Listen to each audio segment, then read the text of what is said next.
Amén. Shalom entonces a todos los amados y las amadas que se han conectado el día de hoy.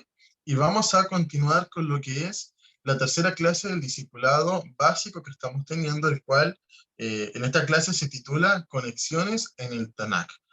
¿Ok?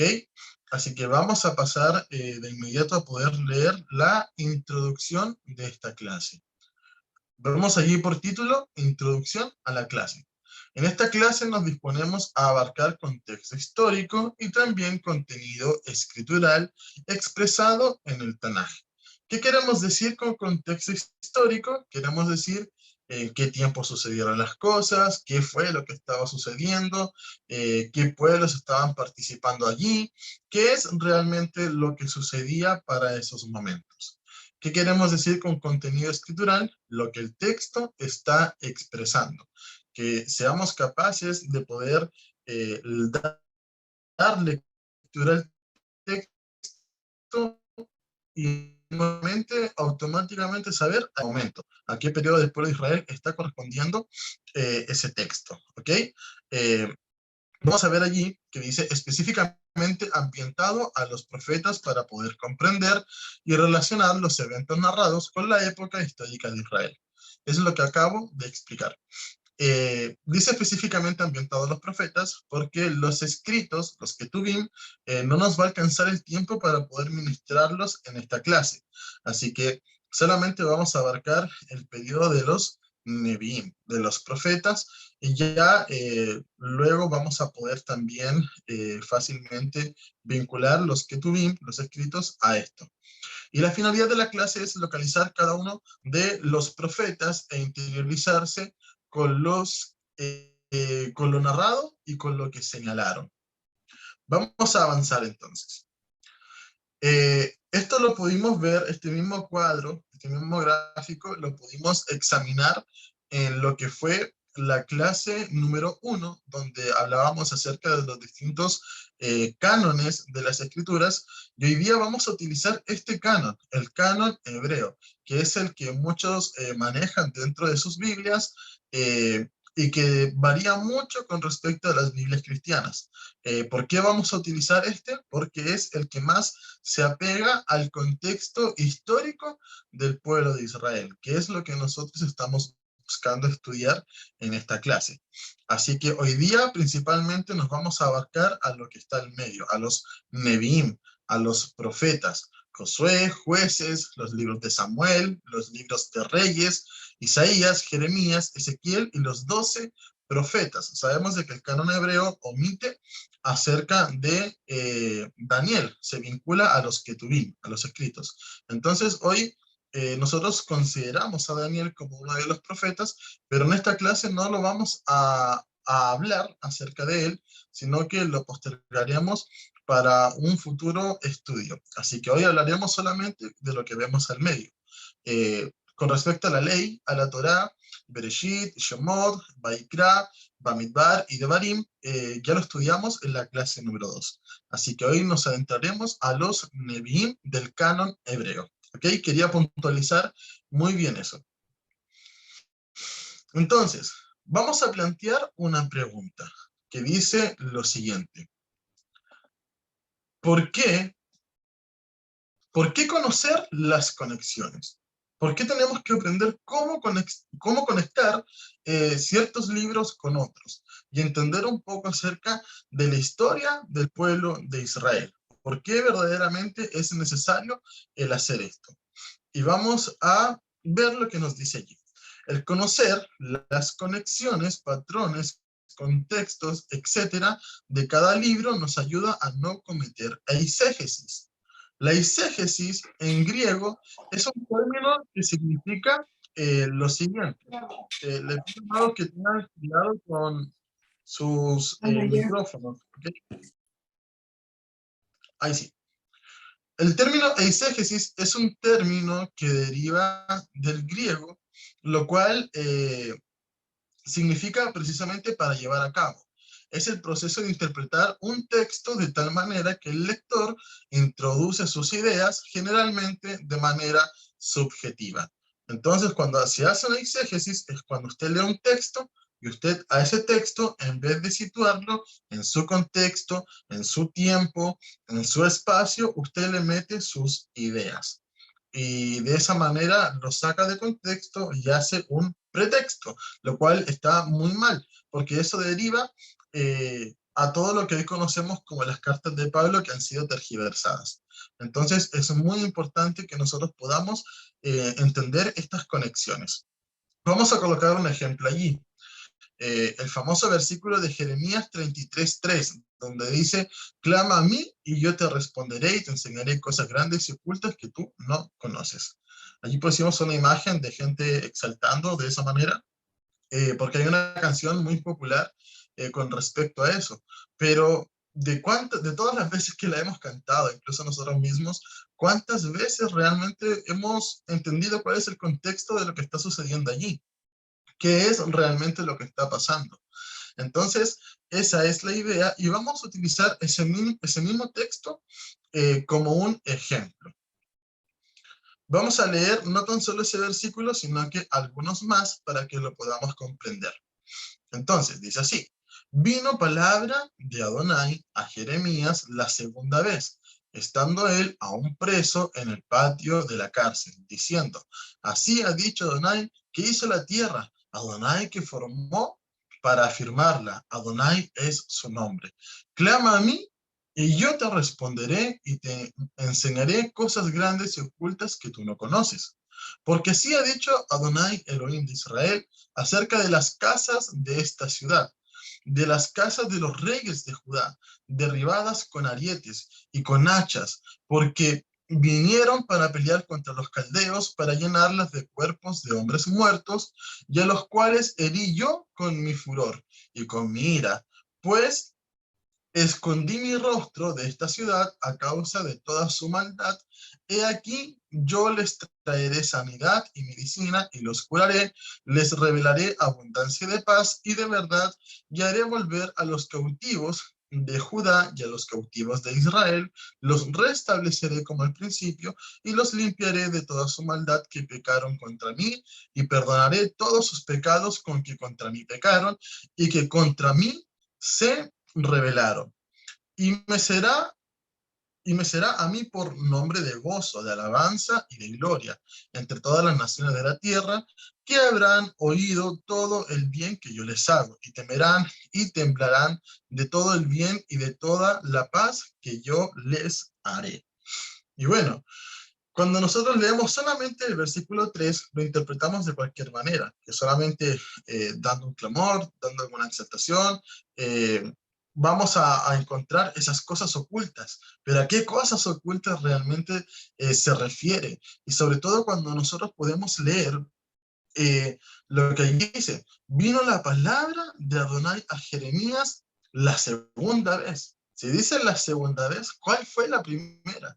Eso tenemos que entender. Para entender el clama a mí y yo te responderé, ¿cuál fue la primera? Para ahora entender esta segunda. Él estaba preso. O sea, ¿por qué estaba preso? También tenemos que entender eso. ¿Dónde estaba preso? ¿Por qué había sido cautivo? Luego nos dice las casas de esta ciudad. ¿Qué sucedió con esas casas? ¿A qué casa se estaba refiriendo? ¿A qué ciudad se está refiriendo?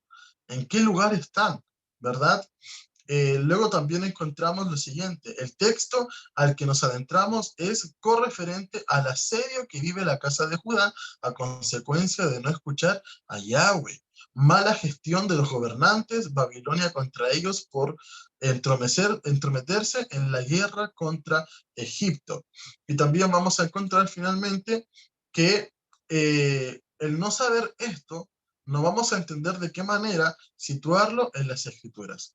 Entonces, muchas veces lo que sucede es que cuando estábamos en el cristianismo, nos tomábamos de estas promesas, nos tomábamos de estas cosas y muchos incluso reclamaban al Eterno, porque así dice la Biblia, clama a mí, yo te responderé y por eso que te clamo y por eso te pido esto, pero se está sacando todo de contexto. Se lo dijo a Jeremías propiamente tal. Entonces, eso es algo que nosotros tenemos que tener mucho cuidado a la hora de estudiarlo. Y sobre todo, amados, que nosotros podamos comprender a qué se nos está guiando el texto, comprender todo el contexto, todo el escenario, para que no saquemos tan solo un versículo de contexto y lo queramos hacer doctrina. Entonces, eso es algo muy, muy importante y eso es lo que vamos a estudiar el día de hoy. ¿Cómo tenemos que enfrentarnos ante el Tanaj? ¿De qué manera comprender los profetas? Recordemos que los profetas eran personas que conocían la Torá, y porque conocían la Torá, entonces profetizaban. ¿Ok? Así que vamos a leer lo siguiente. Introducción a los profetas. Profetas, en hebreo se dice Nevi'im. Es el plural de la palabra Naví y proviene del verbo Nabá, que significa profetizar, hablar o cantar por inspiración, en predicción o simple discurso.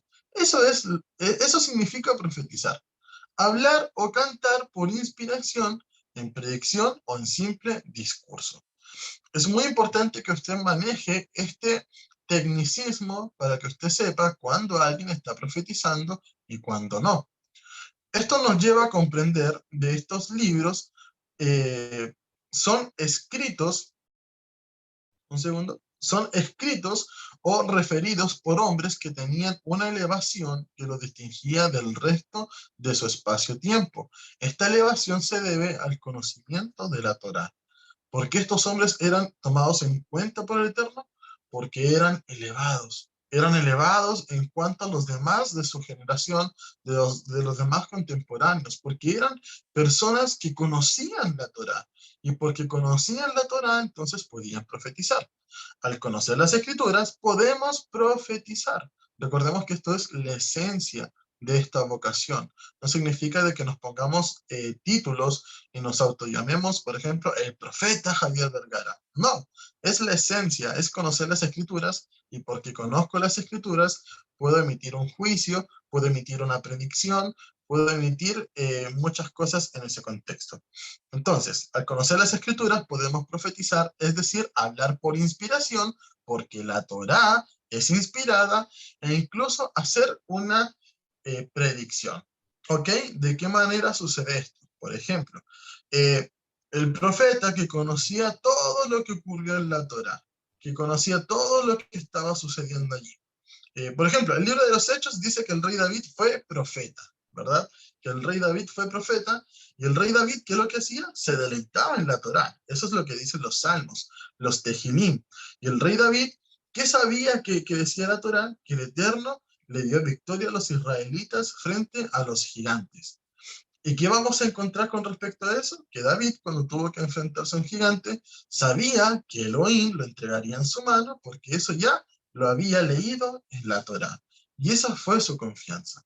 Entonces, cuando los profetas que vamos a estudiar el día de hoy se levantaban y emitían juicio contra Jerusalén, contra el reino del norte y contra el reino del sur, era porque ya veían que estaban actuando mal, que estaban cometiendo idolatría, y eso en el pasado ya se había sancionado de alguna manera, con destrucción, con esclavitud, con cautividad.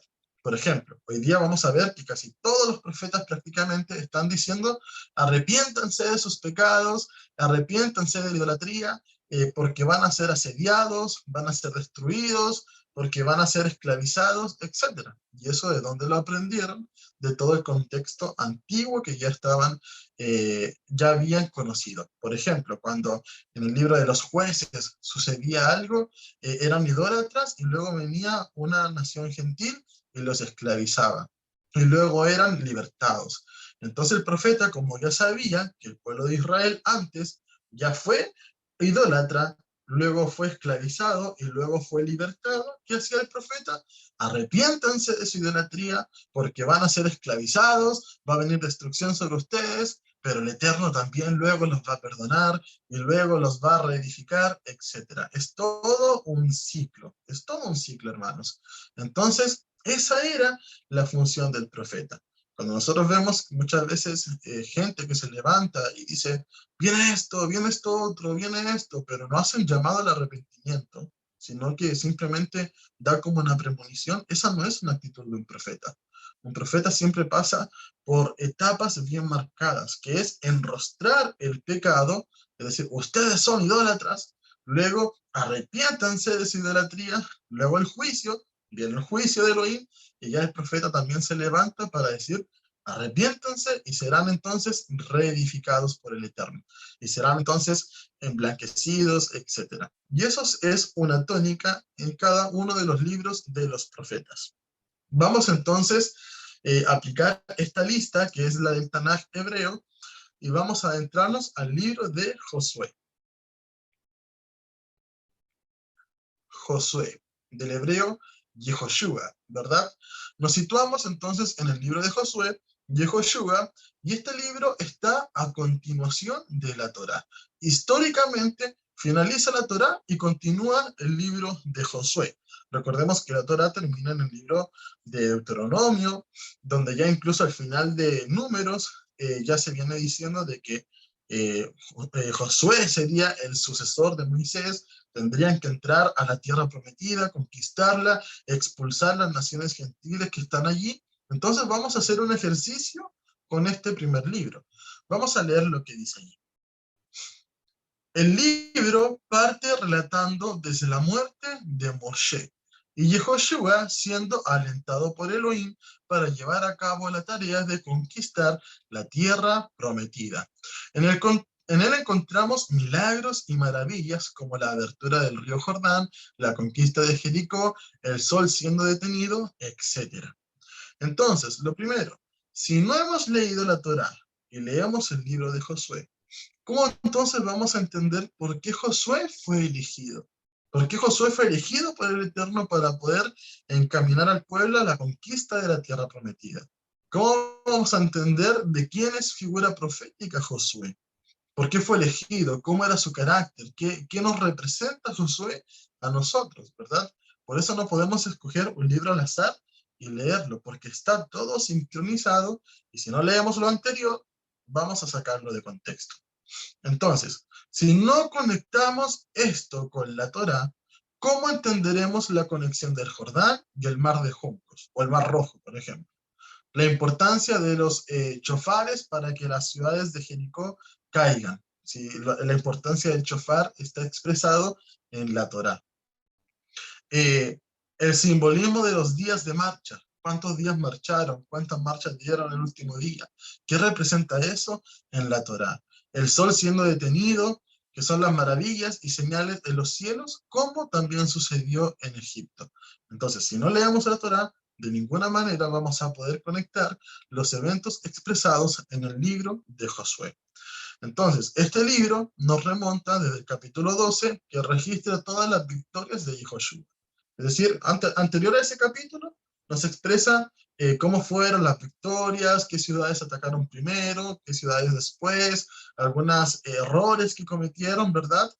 Entonces, desde el capítulo 12 en adelante, registra todas las victorias de Josué.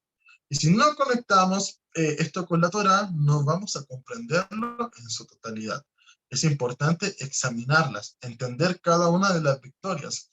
No aprenderlas de memoria en sí, pero sí saber dónde encontrarlas para que esto nos dé un contexto.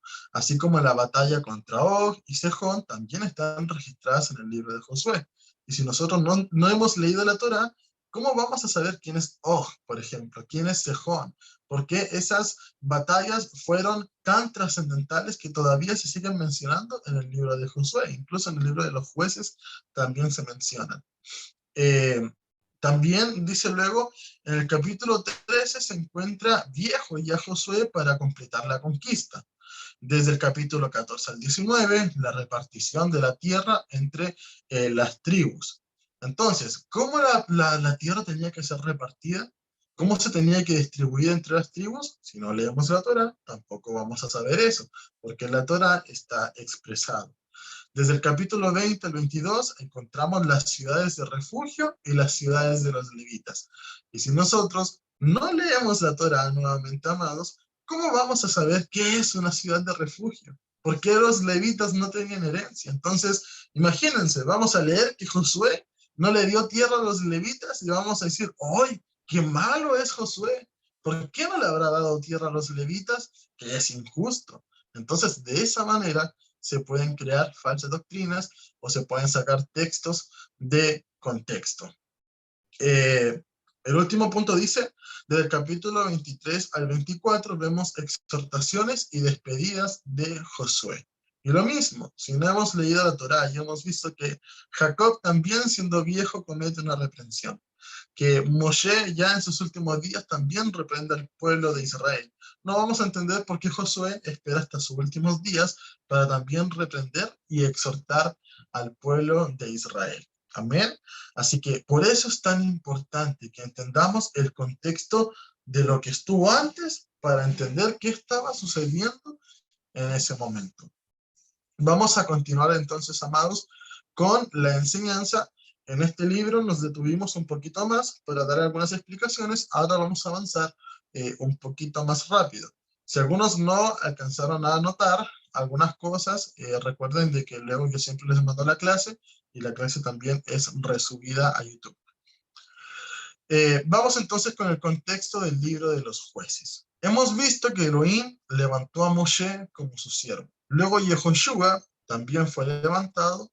Y ahora nos situamos en el libro de los jueces, que abarca el periodo histórico entre la muerte de Yehoshua y el libro de los reyes. Es decir, tenemos la Torá, tenemos Josué, ¿verdad? Y ya Josué muere y comienza el periodo de los jueces hasta que se levante el primer rey de Israel, que sería el rey Shaul, o Saúl, ¿verdad? Así que vamos a ver, es un libro principalmente expresado en ciclos, que gira en torno a una destacada frase que es, en esos tiempos no había rey en Israel y cada quien hacía lo que bien les parecía. ¿Ok? ¿Qué quiere decir que es un libro en ciclos? Es un libro que nos va a enseñar cuál es el carácter del Eterno.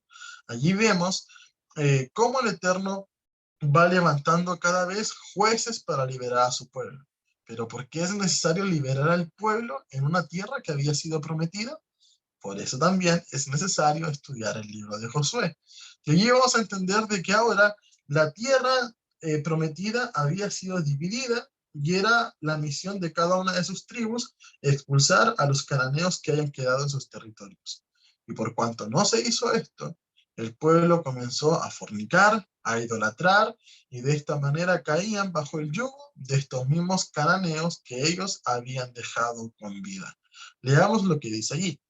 Luego de la conquista de la tierra prometida y la muerte de Josué y toda su generación, la nueva generación dejaron muchos cananeos idólatras. Es decir, los que conquistaron la tierra prometida es la generación nacida en el desierto. Y ahora los hijos de la generación nacida en el desierto tenían que terminar la conquista, terminar de expulsar a los otros, y eso fue lo que no llevaron a cabo. Entonces dejaron a muchos cananeos idólatras con vida y el pueblo comenzó a aliarse con ellos para luego cometer idolatría. Vemos el pecado del pueblo, su arrepentimiento, su liberación por medio de jueces como lo son Sansón, Gedeón, Débora. Entonces, cuando usted ahora recuerde la historia de Sansón, por ejemplo, que es una de las más populares, usted ahora tiene que pensar, Sansón pertenece al periodo que se vivió luego de la muerte de Josué y antes del rey Saúl. Entonces, de esa manera ya vamos haciendo estas conexiones dentro de la historia de Israel. Y este es un periodo poco alentador, un periodo oscuro dentro del pueblo de Israel, un periodo de muchísima rebeldía. Y de esta manera vamos a pasar al contexto de Samuel, Samuel el profeta. Siempre vamos a ver que en medio de mucha oscuridad, la luz del Eterno se manifiesta. Y esta luz se vendría a manifestar por medio del profeta Samuel. Samuel comienza registrando los últimos días del confuso periodo de los jueces, hasta que el pueblo de Israel manifiesta la necesidad de un rey como las demás naciones, rechazando a Elohim como su rey. Entonces, esto es algo que muchas veces no se profundiza, hermanos. No se profundiza, ¿por qué? Porque cuando el pueblo de Israel estaba aprendiendo de las demás naciones, precisamente no aprendía cosas buenas, aprendía cosas malas. Por eso el Eterno dice, ustedes no me adorarán como las demás naciones. Las demás naciones, y por ejemplo lo que más tenía latente en la memoria el pueblo de Israel, fue el periodo en el cual vivieron en Egipto, donde Faraón era la representación de un dios, de un dios. De hecho, ellos lo manifestaban como el Horus vivo. Entonces, muchas de las naciones idólatras también pasa eso mismo, que ven a su rey como un dios, como un semidios. Entonces, con ese antecedente podemos entender que cuando el pueblo de Israel estaba pidiendo un rey como las demás naciones, entonces el tema era muy desagradable a los ojos del Creador. Por eso es que el profeta Samuel se indigna tanto y el Eterno le dice, no, no te indignes tú, porque eh, esta negación va contra mí. Ellos están actuando mal contra mí. ¿Por qué? Porque estaban queriendo adorar como las otras naciones. Entonces, el primer libro de Samuel, encontramos el principio de la historia de Samuel. Encontramos quién era su madre, el voto que fue hecho, etc. En el primer libro encontramos el principio de la historia de Samuel y cómo desde antes de nacer es consagrado al Eterno. Él sería el encargado de ungir a Saúl como el primer rey de Israel, cuyo reino sería quitado a causa de su desobediencia. Posteriormente David sería ungido como rey conforme al corazón de Elohim. Entonces, ese es el contenido que expresa el primer libro de Samuel. Entonces, ya recapitulando, tenemos un periodo en el cual vemos al pueblo de Israel con Moshe como su líder, luego a Josué, luego vemos el periodo oscuro de los jueces y ya vemos un rey que ha sido ungido a través del profeta Samuel y un segundo rey también como lo sería David, que este sí sería conforme al corazón del Creador. Para eso entonces nos adentramos al segundo libro de Samuel, donde se registra el reinado de David tras años de persecución por parte de Saúl. Encontraremos las victorias de David, su declive con Betsabé y la consecuencia de su pecado, para luego dar paso a uno de los eventos más importantes registrados en las Escrituras, el cual es el pacto davídico. Entonces, cuando nosotros llegamos a este momento tan importante de las Escrituras, y muchas veces lo ignoramos, o no lo leemos, o no comprendemos qué es el pacto davídico, vamos a comprender que el Eterno desechó a todo el pueblo de Israel cuando hizo esa carta de divorcio que habla el libro de Jeremías. Y eso no es así, porque vamos a ver que había un pacto de por medio que impedía que el Eterno desechara a Judá. ¿Por qué? Por amor a David, por amor a este pacto que estableció con él. Así que eso es muy importante, amados. Muchas veces dentro del cristianismo creíamos que el Eterno ya había desechado al pueblo de Israel, pero había un pacto de por medio y el Eterno no va a faltar a uno de sus pactos. Por eso vemos de que la casa de Judá, aunque fue incluso más promiscua y aunque fue incluso más pecadora que la casa de Israel, esta nunca sería desechada. Recordemos, el libro de Jeremías, capítulo 3, dice, tú, casa de Israel, resultaste ser más santa que Judá, o Israel era santa al lado de Judá, a ese nivel, y sabemos todas las abominaciones que hizo la casa de Israel. Entonces, a ese nivel, pero el Eterno, como tenía un pacto de por medio, nunca lo desechó. Entonces, por eso es tan importante entender los contextos de cada libro para adentrarnos a los que siguen a continuación. Vamos a comprar el periodo de los reyes. Estos libros registran el periodo histórico de los reyes de Israel hasta el cautiverio de los reinos de Israel y Judá, en Asiria y Babilonia respectivamente. Entonces vamos a ver que tenemos un periodo en el cual hay un reino unificado, que es durante el reinado de Saúl, el reinado de David y el reinado de su hijo Salomón. Es decir, Israel fue gobernado por un solo rey mientras durante 3 periodos. Luego de eso ya el reino se dividió. Entonces, el primer libro va a registrar la muerte de David y el ascenso de Salomón al trono, otorgándole gran sabiduría, edificación del primer templo, y posteriormente encontramos la declive de Salomón a causa de la idolatría con sus mujeres y la división del reino de Israel tras su muerte. Ese es el contexto principal de Primera de Reyes. Vamos a encontrar entonces allí cómo el reino resultó dividido y por qué se estableció la casa de Israel, por qué se llamó casa de Efraín, por qué la otra se llamó casa de Judá, cuántas tribus se fueron al norte, cuántas tribus se fueron al sur, etcétera. Eso es muy, muy importante. Y el otro libro, el segundo libro, registra los hechos y la vida de cada rey, intercalándolos entre Judá e Israel, aludiendo a la obediencia de uno y a la desobediencia del otro. El panorama está lejos de ser alentador y esto da paso a exhortaciones, a obediencia y promesas de redención en los siguientes libros. ¿Ok? Entonces acá vemos que hay una cierta inclinación en estos libros para destacar como obedientes a algunos reyes de la casa de Judá y descartar de plano a todos los reyes de la casa de Israel como desobedientes y contrarios a la voluntad del Creador. Entonces, es allí donde notamos, donde por el contexto histórico vamos a entender qué es lo que estaba sucediendo y por qué destaca de tan mala manera a los reyes de la casa de Israel y también da algunas alabanzas a algunos de los reyes de la casa de Judá. Eso también es muy curioso, hermanos. Y es allí donde nosotros tenemos que entender quién escribió el libro para poder saber por qué estaban tan mal enfocados hacia Israel.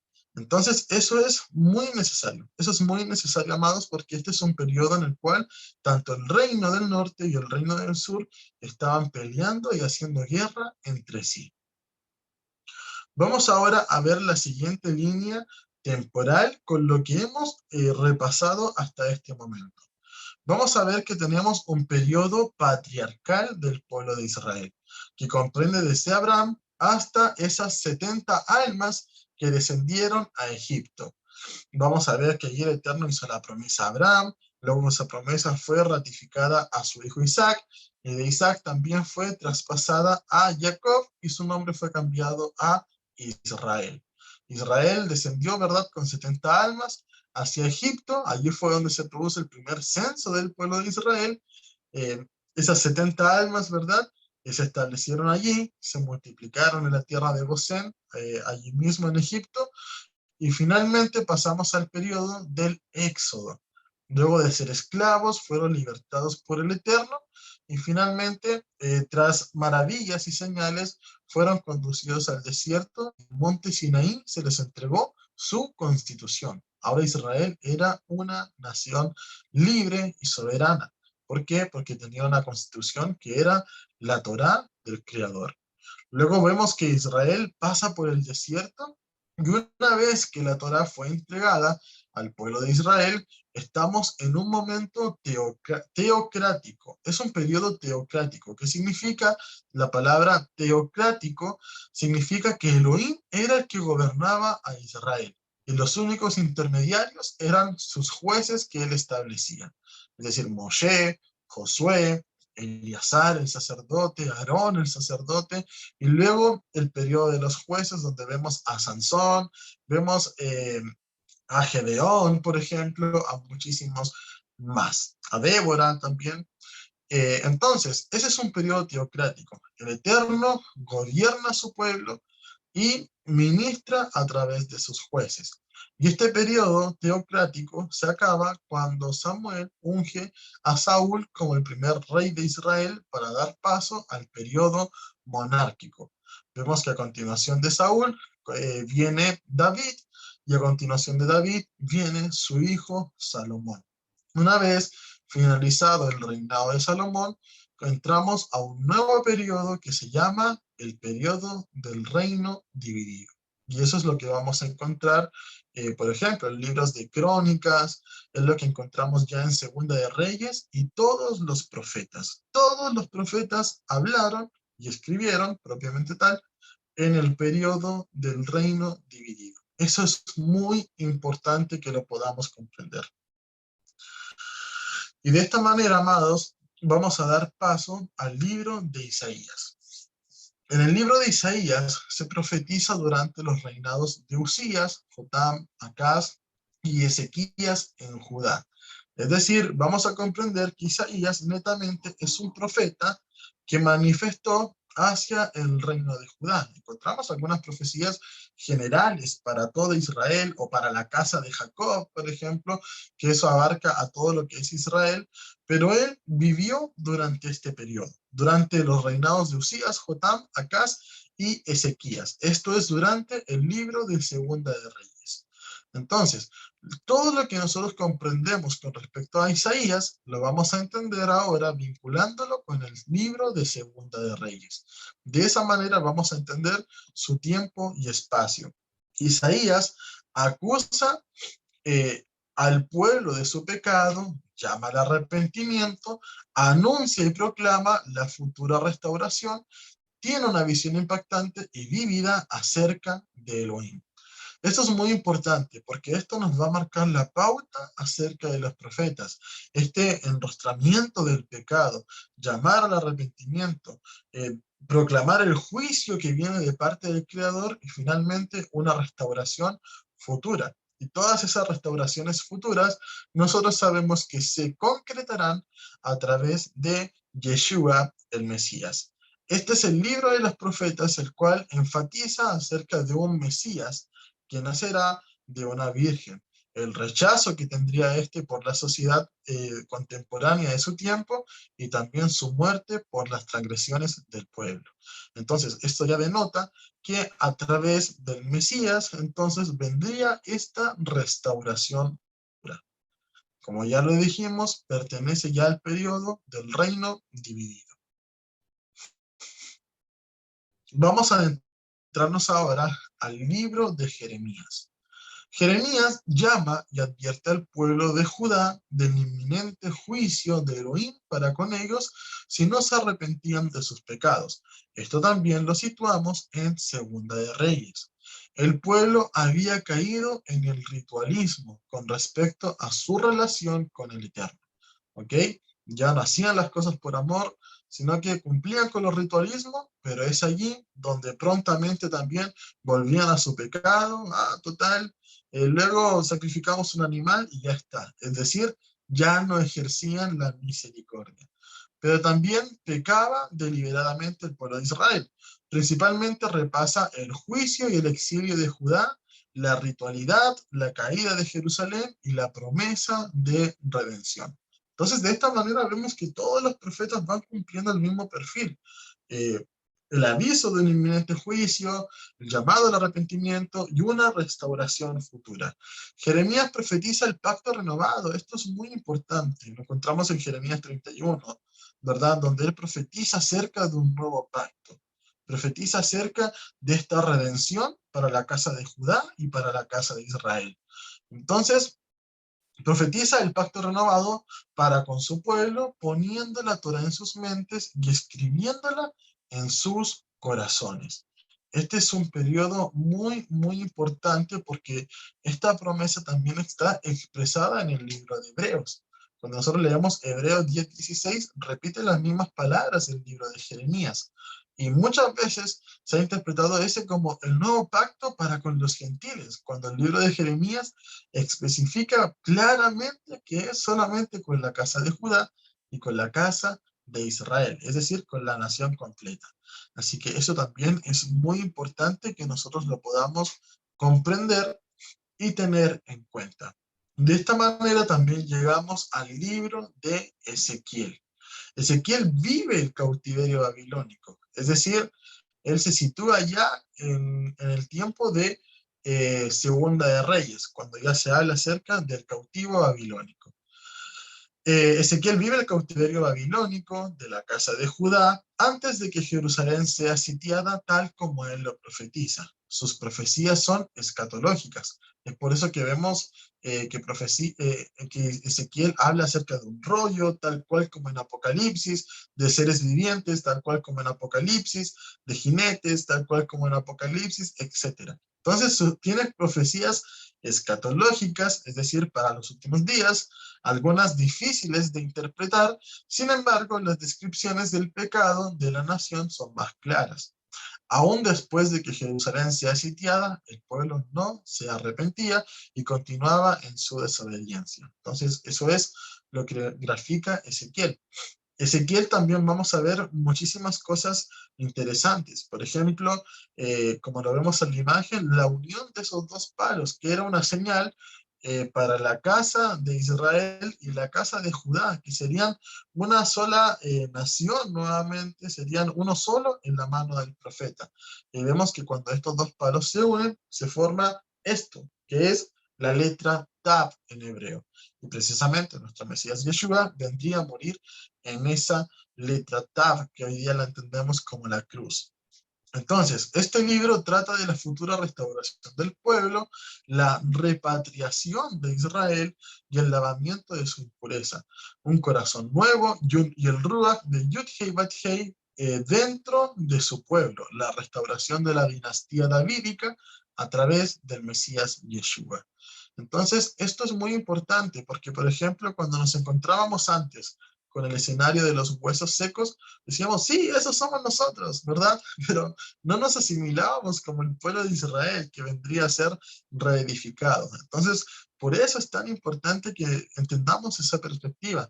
Todos los profetas vivieron el reino dividido para profetizar que este reino sería unificado. Vamos entonces a adentrarnos ahora a los 12 Nevi'im, a los 12 Nevi'im, los 12 profetas. Vamos a comenzar entonces por estos tres, que son Oseas, Joel y Amós. El profeta Oseas, el cual muchos hemos estudiado dentro de Arca, eh, profetiza al reino de Israel, es decir, al reino del norte. Y profetiza 30 años antes de ser invadido por Asiria. Esto también es muy importante, que nosotros podamos entender toda esa misericordia del Eterno. O sea, no es que el reino de Israel haya pecado hoy día y ya mañana el Eterno le mandó juicio. Oseas profetizó durante 30 años. 30 años estaba profetizando lo que iba a suceder. Entonces, vamos a ver que el matrimonio de Oseas y Gomer grafica a Yud-Heh-Bat-Hei con su pueblo Israel. Los hijos de Oseas son evidencia de la situación profética del pueblo, es decir, a cada hijo se le ponía un nombre para poder graficar lo que sucedía entre el pueblo de Israel y Yud-Heh-Bat-Hei y sus promesas de redención y lo que estaba sucediendo. Entonces, vemos el sufrimiento del Eterno encarnado en el sufrimiento de Oseas, cómo él sufría por ver lo que sucedía con su esposa, que se iba a los brazos de otros hombres y que él constantemente la iba a buscar para reedificarla. Entonces, desde allí ya el Eterno está mostrando cuál sería su plan de redención. Eh, Vemos el sufrimiento del Eterno por la infidelidad de su pueblo, pero desde el capítulo 1 demuestra gracia declarando la futura restauración a través de una cabeza. El libro de Oseas 1:11 dice que se volverán a reunir los hijos de Israel y los hijos de Judá y tendrán una sola cabeza. Y ese precisamente es Yeshua. Y cuando nosotros ignoramos este libro, vamos a creer que Yeshua vino por gentiles, cuando en el libro de Juan, capítulo 10, versículo 16, allí Yeshua expresa abiertamente a los judíos diciéndoles, no he venido solamente por ustedes, sino que tengo otras ovejas, las que debo traer y serán un solo redil y tendrán una sola cabeza, tendrán un solo pastor. Entonces está diciendo Yeshua que él vino a buscar las ovejas para juntarlas, reunirlas con la casa de Judá y entonces serían un solo pueblo, se volvería a unificar el reino y tendrían un solo pastor, es decir, Yeshua. Y de esta manera podemos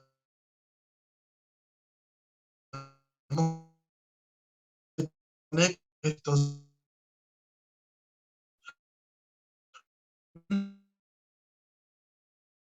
es una de las cosas más destacar, como está, sino que eh, al arrepentimiento de los pecados, arrepentimiento y juicio contra los enemigos, además de anunciar cómo el Ruach se derramaría sobre toda carne. Entonces, esto es muy importante, por favor, ponga atención. ¿Por qué? Es muy importante porque si nosotros no encontramos en Joel un acta de pecados, un acta para enrostrar al pueblo de Israel, sino que solamente encontramos un llamado al arrepentimiento, y no entendemos a qué contexto histórico se refiere el libro de Joel, entonces no vamos a saber de qué se tenía que arrepentir el pueblo, ¿verdad?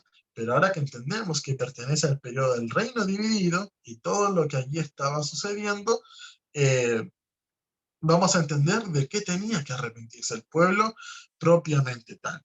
Entonces, eh, ¿qué es lo que sucede? Que luego hace estos apuntes. Son profecías que se condicen con los Moedim de invierno. Es decir, son profecías que apuntan a lo que es Yom Teruah, a lo que es Yom Kippur y a lo que es Sukkot. Y eso tenemos que haberlo estudiado previamente en la Torá para que cuando leamos Joel entendamos esos apuntes proféticos. Por ejemplo, cuando dice que habrá un estruendo y que vendrá un ejército y que ese ejército no se entorpece, sino que eh, desenvaina su espada, etcétera, vamos a relacionarlo entonces con Yom Teruah. Y cuando él dice, hagan ayuno, que la novia salga de su recámara, etcétera, y todos hagan ayuno, vamos a saber que se está relacionando con Yom Kippur. Y cuando Leo habla acerca de la reedificación y el Ruach derramado sobre toda carne, lo vamos a poder vincular con una fiesta de gozo como lo es Sukkot. Entonces, por eso es necesario leer previamente, analizar, estudiar previamente y no sacar de contexto todos estos pasajes y versículos. Vamos con Amós. Amós profetiza durante los días de Usías, rey de Judá, y Jeroboam, rey de Israel. Ya solamente leyendo esa línea y habiendo estudiado antes el libro de Reyes, vamos a comprender que eh, Amós, ¿verdad?, perteneció al periodo del reino dividido. ¿Por qué? Porque me habla de dos reyes, un rey de Judá y un rey de Israel. Este era un tiempo de prosperidad y bienestar material para ambos reinos. Sin embargo, recuerda a Israel que no están eximidos de juicio a causa de sus pecados. Por apartarse de la misericordia, declara juicio y posterior llamado al arrepentimiento.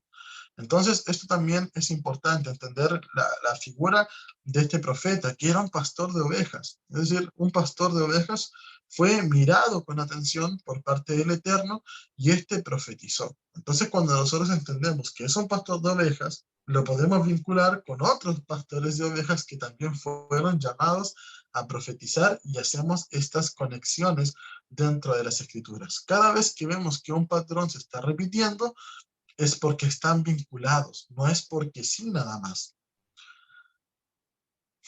Vamos a ver ahora a Abdías, Jonás y Miqueas. Abdías profetiza juicio contra Edom. Si nosotros no leemos la Torá, ¿cómo vamos a saber quién es Edom? ¿Y por qué el Eterno está tan enojado con Edom? Entonces, Edom son descendientes de Saúl. ¿Y por qué está enojado con ellos? Porque estos se alegraron al ver la deportación de Jerusalén a Babilonia y el mal que sobrevino hacia los judíos. Aún confiando Edom en su geografía y aliados, proclama que caerían, a la vez da esperanza y promesa de reedificación a Israel. Por ejemplo, el libro de los Números nos enseña cuál es esa geografía de Edom y que le habían bloqueado el paso a Israel y que el Eterno le dijo, ustedes no pelearán contra ellos porque esa tierra se la di a Esaú, etc. Y bueno, el libro de Abdías habla de que aunque ustedes estén en los nidos de las águilas, es decir, era una geografía bastante privilegiada para ellos. Pero no vamos a entender esos contextos si antes no habíamos estudiado la Torá. Ahora vamos con Jonás. Jonás fue enviado por Elohim a predicar juicio y arrepentimiento. Sin embargo, conociendo la gracia y misericordia del Creador, huye dado que en su corazón quería la destrucción de este pueblo enemigo. ¿Cuántas veces leímos Jonás y decíamos, ay, Jonás, qué desobediente? ¿Por qué no quiere ir a Nínive a decir que se arrepientan, verdad? Y tenía una muy buena razón para no querer ir a Nínive, pues Nínive era la capital de Asiria, y Asiria sería el pueblo que llevaría cautiva a la casa de Israel. Es decir, era un pueblo que asedía constantemente a la casa de Israel, al reino del norte. Y bueno, Yeshua en cierto momento dice, cuando le piden señal, que solamente tendrían una señal. Y esta es la señal de Jonás. Y Yeshua precisamente lo dice así, porque Jonás no era un profeta muy emblemático en el primer siglo para los judíos. Entonces Yeshua les dice, esa señal es la que tendrán. Si no hemos leído Jonás, no vamos a entender a qué señal se refería Yeshua. Y bueno, se refiere a Jonás, que estuvo 3 días y 3 noches en el vientre del pez, y de esta manera representa y grafica que el Mesías también tendría que morir y resucitaría al tercer día.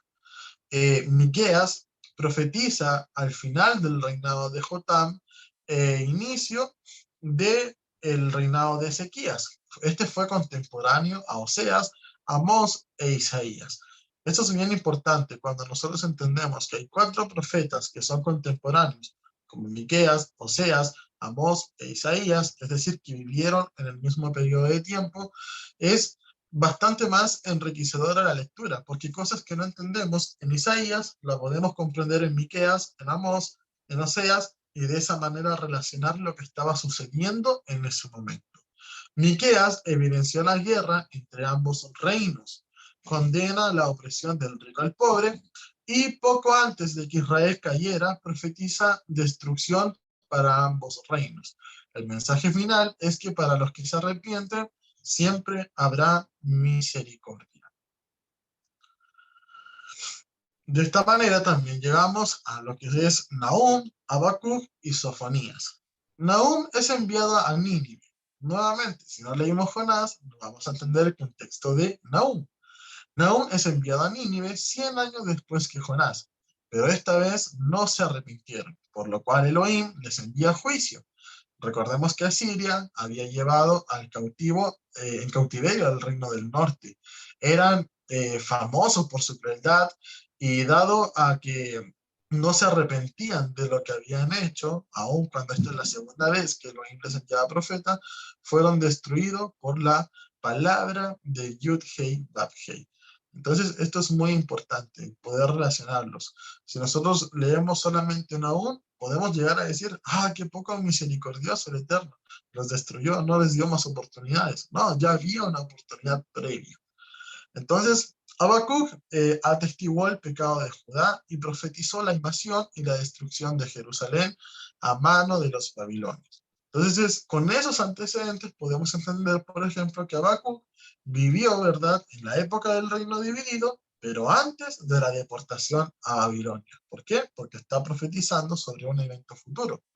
Habacuc, al ver el sufrimiento del justo y que una nación idólatra los asediaría, se pregunta por qué Yud-Hei Bat-Hei no le escucha. Entonces, vamos a ver que para ese momento realmente doloroso en el corazón de los profetas ver lo que estaba sucediendo, entender que Babilonia era la cuna de la idolatría y tendrían que ser llevados hacia allá, serían asediados por ellos. Vemos que el profeta Sofonías en su genealogía apunta a un linaje real, lo vinculan, ¿verdad?, con el linaje real, y este era contemporáneo a Jeremías, Habacuc y Nahum. Nuevamente encontramos personajes contemporáneos durante el reinado del rey Josías, que era un rey de Judá. Su predicación se basa en vivir rectamente delante de Elohim. Como los demás profetas, también denuncia el pecado de Judá, y su juicio contra Israel se distingue por enfatizar un juicio severo y a la vez de preservación de un remanente. Por ejemplo, en Sofonías encontramos, así dice el Eterno, voy a destruir a todos los animales de la faz de la tierra, voy a destruir esto, esto, esto.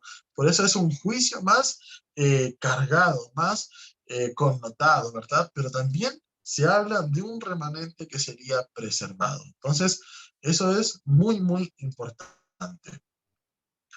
De esta manera llegamos a Ageo, Zacarías y Malaquías. Ageo profetiza después del regreso del pueblo de Judá del exilio, y esto ya es un contexto totalmente distinto, amados. ¿Por qué? Porque si nosotros no entendemos eso, no hemos leído, por ejemplo, Reyes, Segunda de Reyes, los profetas, y luego Ageo, no vamos a entender su contexto, porque está hablando después de un evento muy significativo en las Escrituras. Entonces, hay que edificarse en esto. Profetiza después del regreso del pueblo de Judá de su exilio, es decir, después de que el pueblo estuvo 70 años en Babilonia. Alienta y desafía a analizar sus vidas y forjar las prioridades que agradan a Elohim. Debían recordar que Yud-Heh estaba con ellos, controlaba su futuro y que su deseo es que fueran santos. Entonces, eso es muy relevante para nosotros, hermanos. ¿Por qué? Porque nosotros también estamos de manera espiritual viviendo un cautiverio y cuando Yeshua viene a nuestra vida salimos de este. Y es el momento de reencontrarnos con nuestro Creador. Y de esa manera podemos aplicar ese libro a nosotros, pero no sacando de contexto las profecías que allí son anunciadas. ¿Por qué? Porque pertenecen a un momento histórico del pueblo de Israel. Y cuando nosotros veamos en nuestras sociedades, en nuestras congregaciones, en nuestra vida personal, que hay patrones que se están repitiendo como en estos libros, ya sabemos lo que puede sobrevenir para nuestras vidas. El libro de Zacarías, junto a Ageo, ¿verdad? Anima e inspira a los desalantados judíos que se volvían del exilio a reedificar el templo y consagrarse para Elohim. Es decir, Ageo y Zacarías eran contemporáneos. Manifiesta que no solo se debe reedificar el templo y la santa ciudad, sino más bien el pueblo. Y ese es un problema que la casa de Judá tiene hasta el día de hoy, que piensan que se debe reedificar el templo, la santa ciudad de Jerusalén, y ya basta, cuando el plan del Eterno es reedificar a la nación entera. Y eso solamente puede ocurrir a través de Yeshua. Malaquías es el último mensaje profético, y esto es muy importante. 47 de sus 55 versículos son la palabra de Yud-Heh. ¿Sabe cómo termina el libro de Malaquías? Termina diciendo, acuérdense de la Torá de Moshe, mi siervo al cual entregué instrucciones en Horeb, y antes de que yo venga, envío al profeta Elías. Eso es muy relevante, hermanos. Entonces, 47 de sus 55 versículos son la palabra de Yud-Heh. La reprensión expuesta es mayor y va dirigida a líderes y al pueblo. Elohim declara con qué acciones demuestra su amor y qué acciones del pueblo denotan el rechazo hacia él. Habla claramente de que un día vendrá Yud-Heh a su templo y nos limpiará para presentarle las ofrendas gratas. Entonces, eso también es tremendamente relevante, amados. De esta manera terminamos con lo que son los profetas dentro del Tanaj y de su tremenda importancia para nosotros. La tremenda importancia de entender cómo se presenta cada uno de estos libros. Dicen, no sé, por ejemplo, Ageo, hijo de tanto, viviendo durante el reinado de tal. Eso es muy importante para que nosotros podamos graficar a qué momento de la historia del pueblo de Israel pertenecieron estos hombres, entender su contexto y de esa manera darle un mucho mejor sentido al relato que ellos están exponiendo. De esta manera nos queda solamente leer las generalidades de los Nevi'im o las conclusiones, ¿verdad?, para este momento, y dice así: con este conocimiento podemos definir las conexiones en el Tanaj, específicamente los Nevi'im que estudiamos hoy. Esto nos ayudará a no solo quedarnos con el texto escrito, sino que también ubicar en espacio-tiempo los relatos, saber a qué reino corresponde cada profeta, dado que estos vivieron durante un reino dividido. Es necesario precisar Elohim a través de los hombres, de estos hombres, a través de los profetas, pues siempre hubo un enrostramiento de los pecados, llamado al arrepentimiento, juicio y promesa de redención. Estos tiempos, hermanos, en los cuales nosotros vivimos, la escritura declara que son tiempos en los cuales habrían falsos profetas, falsos maestros, en los cuales habrían un montón de situaciones, sería cada día más ramificada. Entonces, es importante que nosotros entendamos cómo es un profeta, cuál es su esencia, y darnos cuenta que todos y cada uno de ellos primero enrostraba el pecado, es decir, te evidenciaba el pecado que estabas cometiendo para que ahora te arrepintieras. Y eso es muy necesario, porque cuando se provoca un llamado de arrepentimiento, sin enrostrar el pecado, sin decir cuál es tu pecado, sin mostrarte cuál es tu acta de decretos, entonces no vas a dimensionar de qué te tienes que arrepentir. Pero una vez el pecado es evidenciado ante tus ojos, se te llama al arrepentimiento, no te arrepientes, viene el juicio, vas a comprender por qué vino el juicio a ti, y en el juicio te vas a arrepentir, y una vez arrepentido, entonces vienen esas promesas de reedificación, porque ya habrás aprendido. Entonces, eso es lo que nos enseñan los profetas. No como lo que hoy día se produce dentro de las iglesias, no como lo que hoy día sucede en muchos lugares, incluso dentro de las raíces hebreas, en los cuales se utiliza el título, pero la esencia no está plasmada en ellos. Entonces, de esta manera, amados, amadas, damos por finalizada la tercera clase de este discipulado básico, conexiones en el Tanaj.